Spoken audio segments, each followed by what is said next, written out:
known us for several years because my company in Michigan is only 45 minutes or so away from where his company is. He has a landscaping business and he has a cleaning business, but the thing, as most of you know, if you've seen Keith on YouTube, right? Keith has an average amount of YouTube followers, 26,000, right? It's not average at all, but what he's going to talk to you this morning about is the fact that social media is highly useful in your business.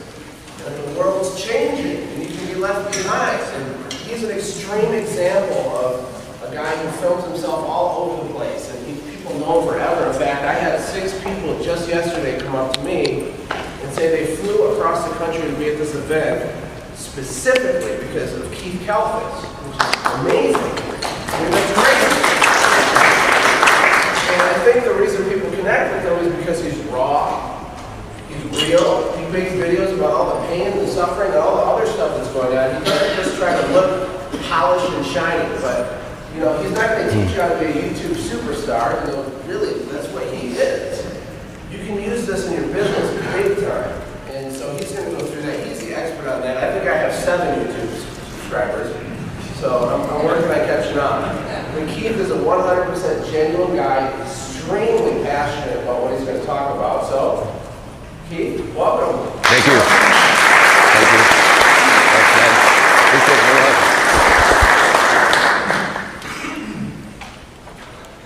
Let me turn my camera on. What you see me doing right now with all the cameras is it's completely part of the social media paradigm.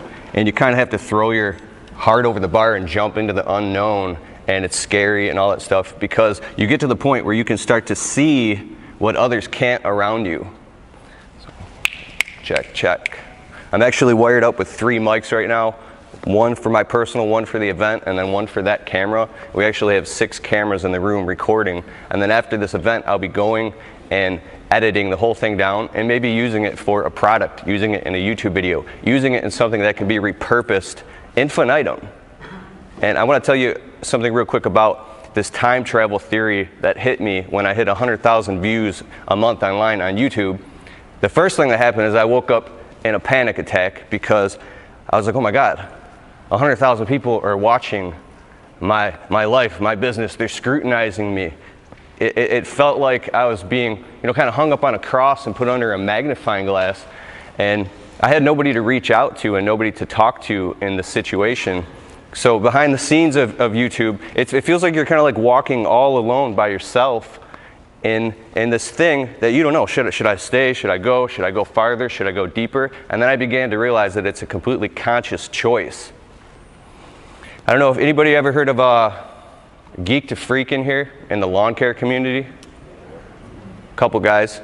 So I started reaching out and seeking for a mentor, and I did. I found a couple YouTube guys, and now I know a guy who has the 12th biggest channel in the world, and he's getting 8-9 million views a day. These are things that make you go outside in your backyard and literally vomit and start shaking because most people don't know what it's like to deal with that. So in comparison and perception, my story is, to most people, they're like, whoa, 300,000 views a month online on YouTube and 500,000 views total online through all social media outlets. But that's really nothing in comparison to what's really going on. So in today's talk, social media domination, I would like to share with you my story and also show you how you can bring that into your business and how you can adopt these principles, these tools, these tips, these strategies that I use. I know that mine is on an extreme level, but maybe we can meet somewhere in the middle and I can help you and teach you something that I've learned in my journey. Cool? All right, I grew up my wife's back there. I want to thank my wife real quick for putting up with me. Yes.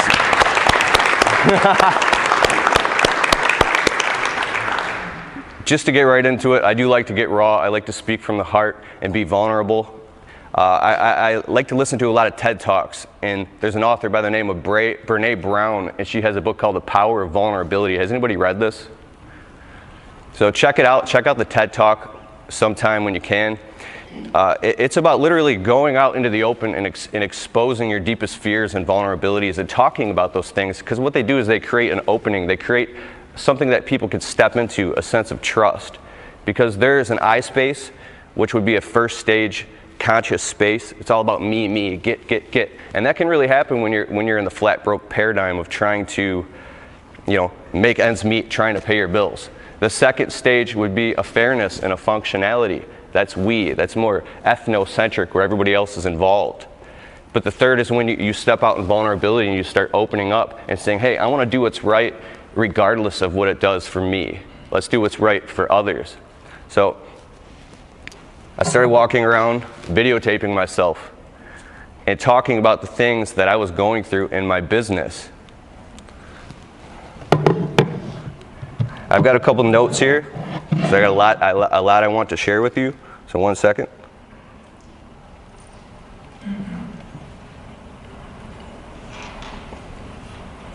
Real quick, how many here have seen my videos? Okay, most everybody in the room. I grew up a flat broke kid, homeless in Metro Detroit.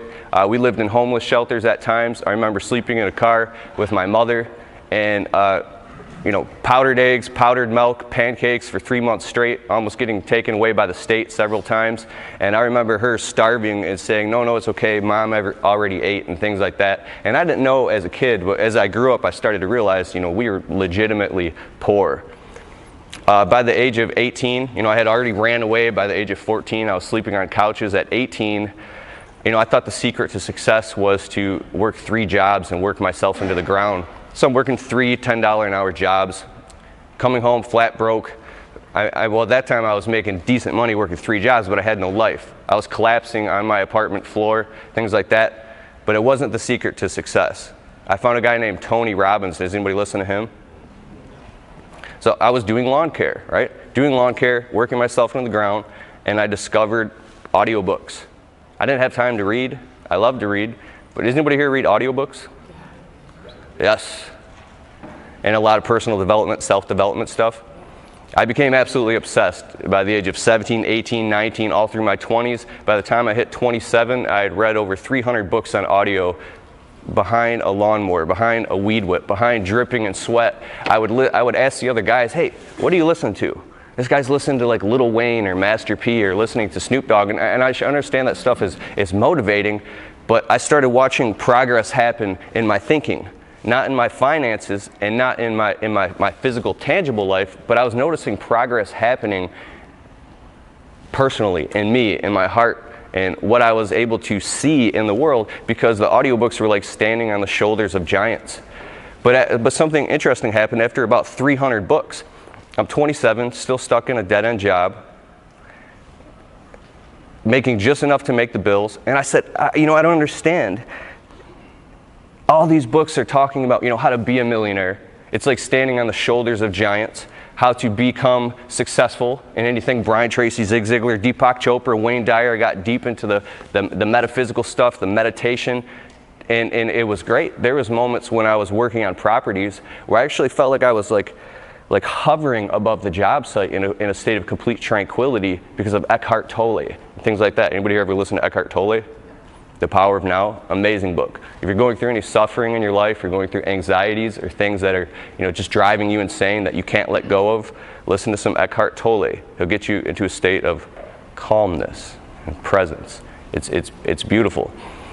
But there was no way that I believed in my head that I could actually go out and apply that, start my own business, become actually more successful, still stuck in a dead-end job. I was losing my mind because I'm running around work. I was a foreman for a big landscape company, and I'm running around trying to share this stuff with these guys, and they actually brought me in the office and they threatened to fire me for sharing this type of information with people. I was a huge conspiracy guy too, getting into all that stuff. But I started going crazy because I started seeing all this stuff and I had nobody to communicate with. But back to the success books and things like that, I started to notice that these products or these books or these speeches that you can listen to on audio, a lot of them are kind of like they start out, so you already make $100,000 a year and you want to get into this and this. Who is talking to the flat broke guy who's just getting started? Who is talking to the guy saying, hey man, I know what you're going through. I went through that too, man. I had a nervous breakdown. I was flat broke. I was coming home to eviction notices. My wife and me were fighting over money all the time. We didn't think we were going to make it because the stress was so bad. You know, but this is what I learned, and this is what I found out. And let me take you on a journey with me. And you know, I wasn't finding anything like that, or anybody that was vulnerable enough to share that type of stuff. And the only people I could find were actually people who were overcoming from like cancer and things like that. Has anybody read the book The Power of Awakening? I'm like a total book nerd. Okay, but I love information. I'm an information junkie. But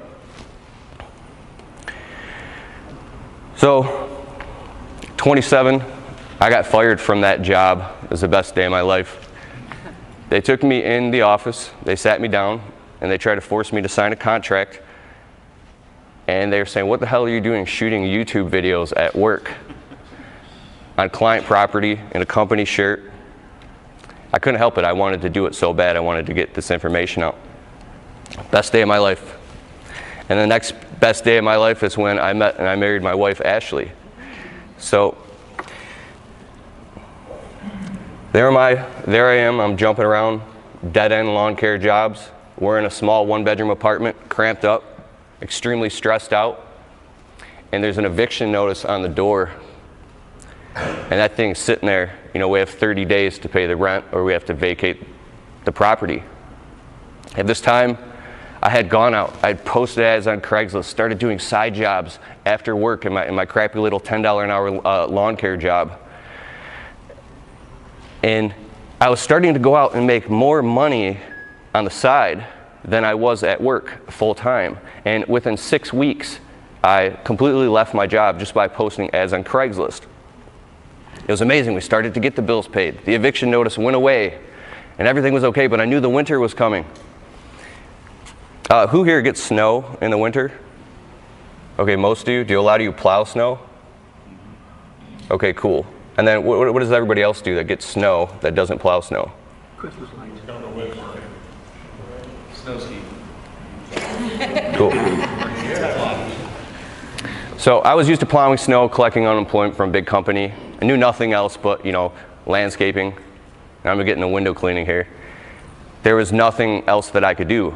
Once I experienced a little bit of entrepreneurship and I got the taste, it opened a door that I could never go back ever again. I had some job applications in, but I didn't want anything to do with that. I started going online and looking for small business startups under 1,000. Well, I don't even have $1,000. 500, 100. And some of the few things that I could find were just service-based niche businesses and window cleaning. But I remember seeing a guy around the corner at the plaza cleaning windows, and I saw some videos on YouTube, but I'm like, man, that guy looked kind of bummy. He was like a bucket Bob, right? And I got this perception in my head because I did see that, and I was like, no, I don't want to do that. I don't want to do that. And it was really because I didn't want to swallow my pride and realize that I was a freaking bum myself, and I was full of my own shit in my own head. I was afraid to let my ego and strip my pride down and actually, you know, start from square one. And I believe that's a lot where a lot of us start in a job is what is that noise? I was to make sure it's not one of my cameras. 1 second.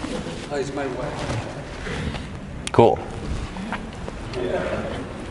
And actually in a couple of minutes I'll be resetting the cameras too, just from memory so you can keep recording. But when you're in a job, you can develop this kind of ego like, you know, oh, I have seniority here and it's this taker mentality. But when you start a business, now you realize what you're really made of, and it's not what you thought. You have to start out from square one. You're running around in anxiety, trying to do everything you can.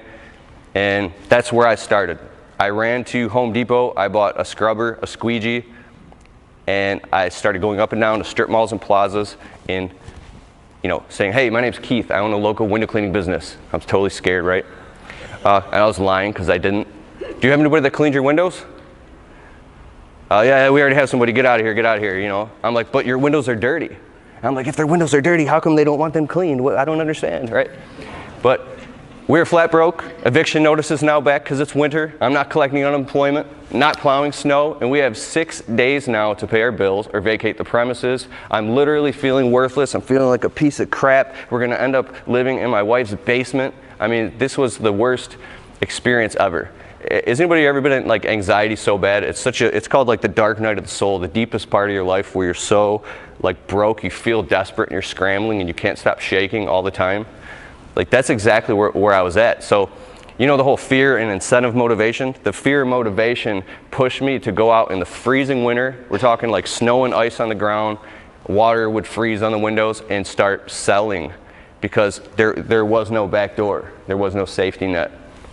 I went out and I sold 42 accounts in 48 hours cleaning windows from literally 7 a.m. all the way until I couldn't see, coming home just exhausted, and again and again and again, and built an entire window cleaning business up. Very low prices, by the way. I would do anything to get to work. But I knew in that moment that, hey, I would call it the Chinese nail salon, or I would call it, you know, the Arabic food place, whatever it is. If the windows are dirty and they need them clean, I would actually clean them for free if they wouldn't, just to generate some reciprocity. So if somebody was coming out saying, dude, here's $5. I say, cool, I'll see you in 2 weeks, you know? And then I got on that habit, got on that schedule. By the third year, I actually, you know, started growing and legitimizing my company. We were getting into residential homes, and I had to actually let almost all of those, you know, commercial strip malls and plazas go because they're too easy access and things like that. But the reason I tell that story and I wanted to walk you through that is because I was going online this whole time. I'm looking on YouTube, I'm looking for this information, and I can't find anybody except for somebody who's bragging or posting a picture of their brand new shiny truck or their huge new power washing setup, and people were bragging about their successes, but almost like forgetting about, you know, what filled in that gap. What about the bridge they had to cross? What about where they came from? I did find one guy. Has anybody ever seen Don Marsh on YouTube way back in the day? So I look on YouTube, I find one guy, Don Marsh. He's literally sitting in his car and he's kind of like talking trash about how the clients were nitpicking everything. And he's like, listen, this is the way it is. And I'm hanging on this guy's every single word. I found actually Joshua Latimer back in the day. He's driving in his truck, talking about his business, and it was very inspiring to me to find people like that. But there was only maybe a couple. Most everybody else I thought was kind of bragging and stuck in this ego thing. So I said, I'm going to do it. I'm going to be the guy who's going to literally start talking about my fears and frustrations and talking about my trials and tribulations and start putting this information online. It's very scary and it's going to be hard, but all I have to do is start with a story. And that's what I want all of you to do. Even if you don't post it on your business page or not, tell your whole story and just upload that thing to YouTube. So that's where I threw my heart over the bar. I started doing it, and I was terrified because I thought, oh my God, I'm letting people in my story. They're going to judge me. These haters on these Facebook pages and on YouTube, they're going to come in, and they did. They started saying, oh, who are you to talk about this stuff? You know, they're like these keyboard warriors. Who are you to talk about this? You're not a millionaire. You're not some guy who has 5 crews and a big business. You're not making $1 million a year. Who is this guy who's just getting started or whatever? And you could tell, people could see. But I wasn't afraid of that because I knew that there's a guy, if there's just one guy that was just like me 2-3 years ago getting started, who could see my video and it would change his life or his perception or help him for a moment, I knew that it would be worth it to stand in the face of that scrutiny to at least help somebody. And the craziest thing is, I'm really obsessed with marketing. Is anybody here obsessed with marketing at all?